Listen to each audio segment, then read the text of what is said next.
भाई साहब, मैं आपका पेमेंट 1-2 दिन में दे दूंगा। देखो विजय, पेमेंट की कोई बात नहीं है। मैं तो वैसे तुमसे पेमेंट लेना भी नहीं चाहता, लेकिन क्या है ना कि घोड़ा घास से दोस्ती करेगा तो खाएगा क्या। हो सके तो कल ही ले आना। तुम मेरी बात समझ रहे हो ना? मैं समझ रहा हूँ। देखो विजय, मैं तुमसे एक बात कहना चाहता हूँ। दाबला से मिलने के बाद तुम उसे अपने आप ही समझ जाओगे, लेकिन फिर भी बताना मेरा फर्ज। उसके साथ हर डीलिंग में जरा सावधान रहना। कि दाबला ऐसा आदमी है जो अपना उल्लू सीधी करने के लिए किसी भी हद तक जा सकता है। देखो विजय, बताना मेरा फर्ज।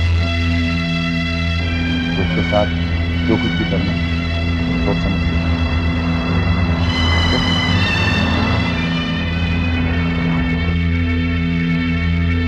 ये आदित्य और विजय क्या बातें कर रहे हैं?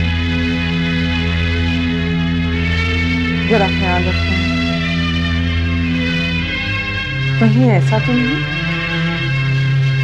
कि विजय ने आदित्य को रुपए दिए हैं और आदित्य ने किसी बेगुनाह आदमी को खरीदकर कोर्ट में गुनाहगार बनाकर खड़ा कर दिया है?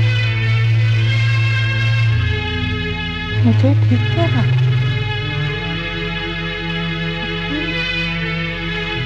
गुनाहगार हो सकता है। आदित्य बदनाम वकील है।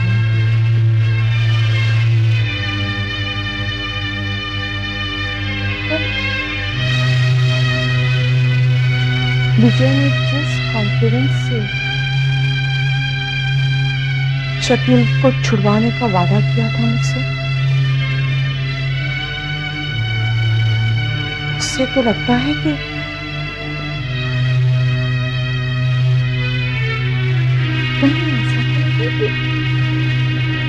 कल्याणी,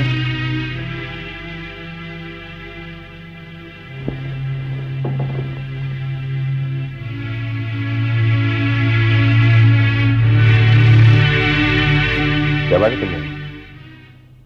अब किस दुविधा में पड़ी हो? हा? अरे आदित्य साहब ने अदालत में असली मुजरिम को पेश कर दिया है। अब तुम्हारा शकील जल्दी घर वापस लौटाएगा। मैंने कहा था ना, सब कुछ ठीक हो जाएगा। क्या सोच रही हो तुम? यही कि माली अपने बाग के पौधे को कितना प्यार से सींचता है, कितने जतन से उसकी परवरिश करता है, हालात के सर्द गर्म हवा से उसे बचाए रखता है, उसकी हिफाजत करता है। और वही पौधा पनपकर बड़ा होता है तो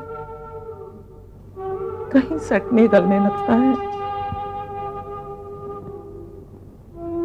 उसकी शाखाएं गलत दिशा में जाने लगती है तो दिल को। कल्याणी, ये तुम क्या कह रही हो? ये शाखाएं, ये पेड़ पौधे, मेरी तो कुछ समझ में नहीं आ रहा। तुम किसके बारे में बात कर रही हो? मैं हमारे विजय के बारे में बात कर रही हूं।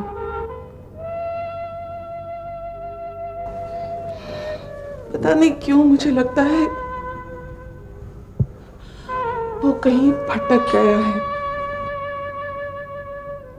हमारे दिए हुए संस्कारों को भुलाकर किसी गलत रास्ते पर गया है।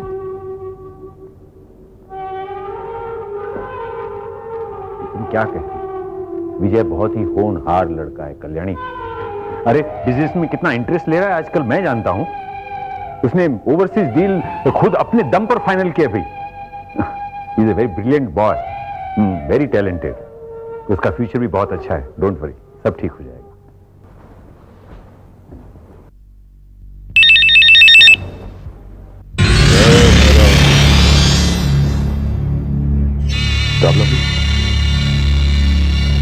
हाँ विजय,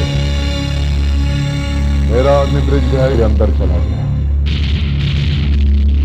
उसका खाना पीना, परिवार का पगार कौन देगा?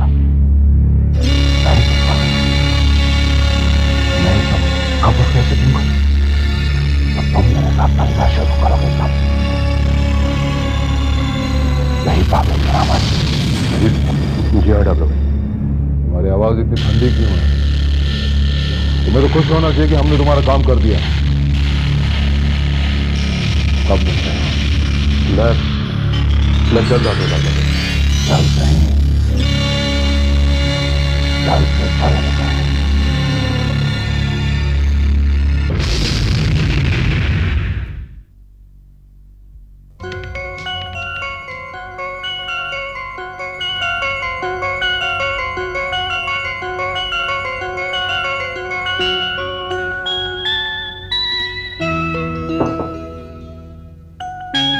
आप आइए। जी वो तबला भाई ने मुझे फोन करके बुलाया। भाई पूजा कर रहे हैं, उन्होंने आपको बैठने के लिए कहा।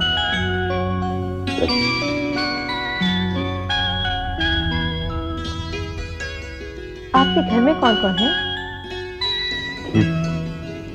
क्यों? कुछ नहीं, बस ऐसे ही पूछ रही हूँ।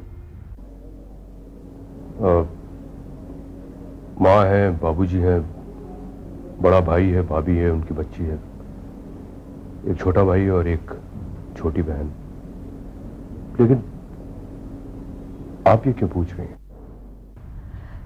मैं सोच रही थी कि इतना अच्छा परिवार होते हुए, इतना अच्छा घर होते हुए, आपको मेरे भाई के साथ काम करने की क्या जरूरत है? देखिए, अब चाहे कुछ भी हो जाए, मुझे ये काम करना ही होगा। आज ये काम मजबूरी में कर रहे हो, कल यही काम मजबूरी बन जाएगा, फिर यही आदत हो जाएगी। आदत का सवाल ही नहीं उठता है, क्योंकि मैं आपके भाई से बोल चुका हूं कि ये काम मैं सिर्फ एक ही बार करूंगा। ये आपकी गलतफहमी है। हर कोई पहले पहले यही कहता है, लेकिन फिर उसके साथ यही होता है। आज मेरे दादला भाई के साथ हो रहा है, और आज इसी डर के साए में मैं उनके साथ जीती हूँ कि पता नहीं कब उनके साथ क्या हो जाए। समझ सकता हूं मैं, लेकिन मैं आपके भाई को वचन दे चुका हूं,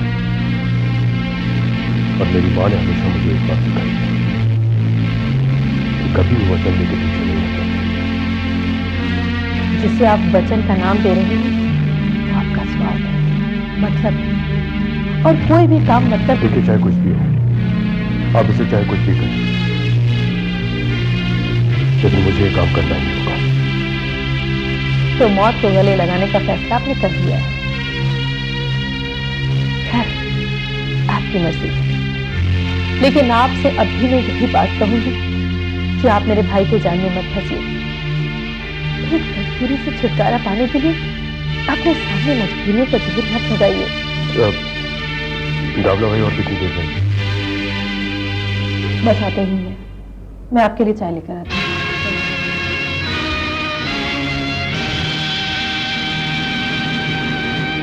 बाजी, पिछले हफ्ते 83,000 रुपए का माल बिका था, जिसमें 54,000 रुपए की पेमेंट आ गई है। मैंने वो सब बैंक में जमा करा दिए हैं। वो ये वाउचर है। इतने अमाउंट का प्रॉफिट? हाँ माँ जी, जिसका जिसका जितना शेयर था उनके अकाउंट में जमा करा दिया, उनके भी वाउचर सब आ गए हैं। ठीक है। This is too much. इस लड़की का दिमाग घूम गया है, हर बार अपनी मनमानी करती है। लेकिन अब ये नहीं चलेगा, मैं कह देती हूँ। क्या हुआ? वही जो रोज होता है। अगर उसे इतना ही शौक है कार का, तो खुद क्यों नहीं खरीद लेती?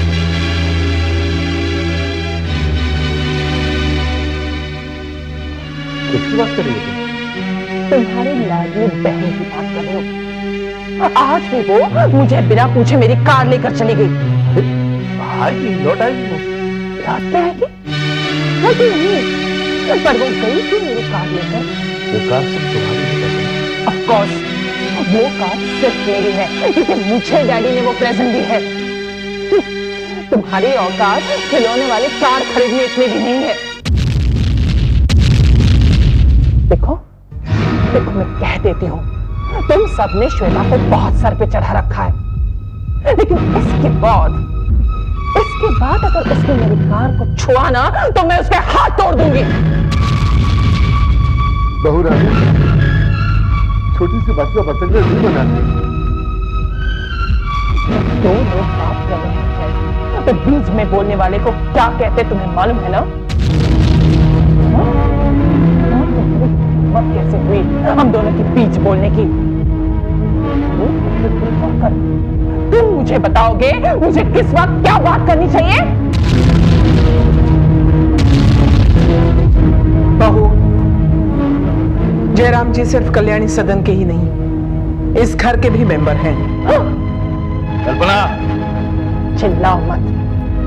तुम सब लोगों ने ऐसे ऐसे सड़क छाप भिखारियों को इकट्ठा करके घर का सारा एटमॉस्फेयर खराब कर दिया।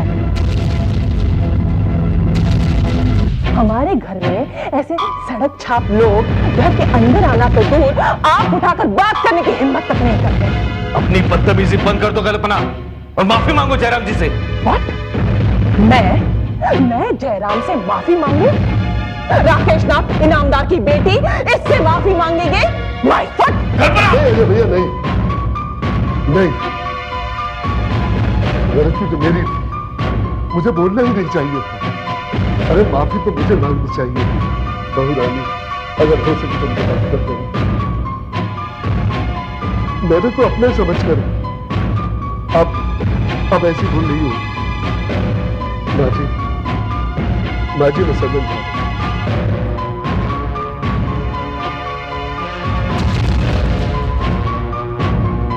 शर्म नहीं आई तुम्हें? बड़े बाप की बदतमीज बेटी। देखो, मेरे पापा तक तुम पहुंचूंगा, 100 बार पहुंचूंगा। उन्हीं की वजह से इस घर का माहौल खराब हुआ। अगर तुम मेरे पापा तक पहुंचे ना तो मैं तुम्हारे माँ बाप को भी नहीं छोड़ूंगी।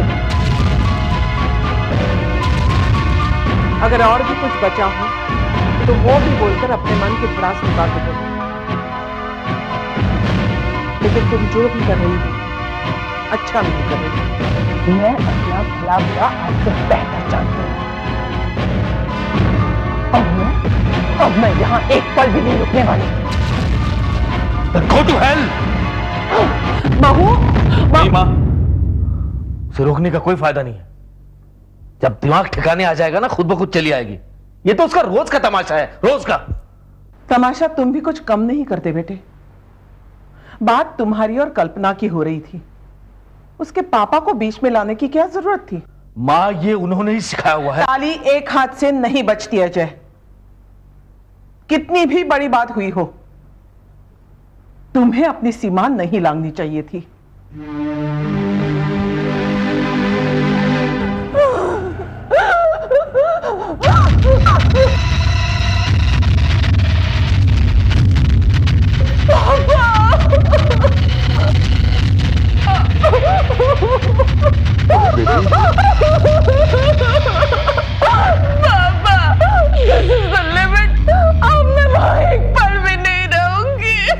लेकिन बेटी हुआ क्या?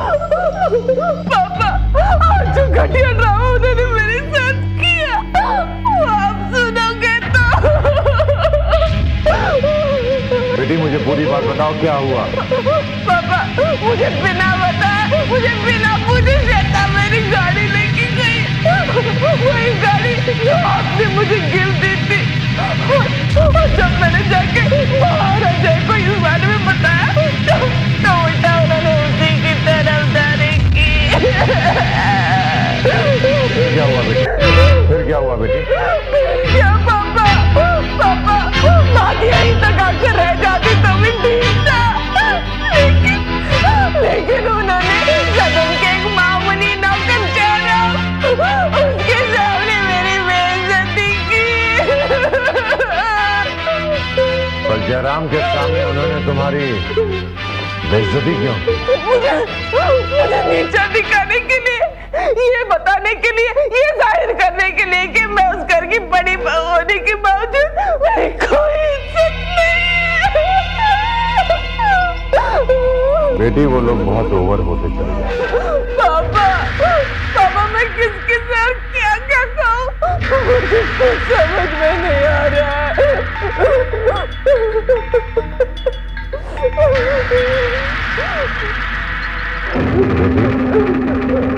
इसमें सबसे बड़ी गलती है तुम्हारे पति अजय की। उसके सामने, परायों के सामने उसकी बीवी की बेइज्जती हो रही है और वो सामने खड़ा होकर देखता रहता है। पापा, मैंने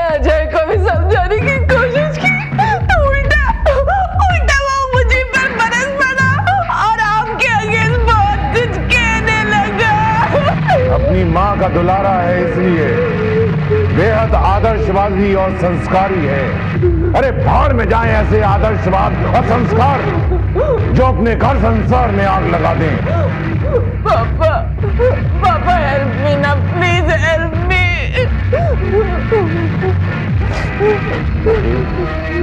करने को तो मैं बहुत कुछ कर सकता हूं, लेकिन मुझे तुम्हारा ख्याल आता है।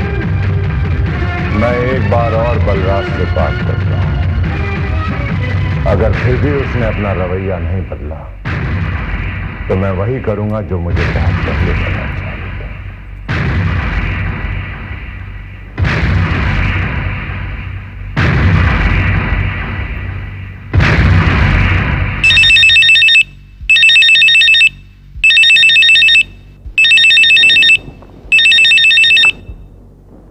राकेश नाथ स्पीकिंग। नमस्कार संदीप जी, कैसे हैं आप? घर में सब कैसे हैं? बिजनेस कैसा चल रहा है? आपने तो एक ही सांस में इतने सारे सवाल पूछ डाले हैं कि मेरे पास उन सब सवालों का जवाब देना मुश्किल है। खैर, मुद्दे की बात करते हैं। हाँ, फरमाइए। समधी जी, ये रोज रोज आपके घर में क्या तमाशा होने लगा है? तमाशा?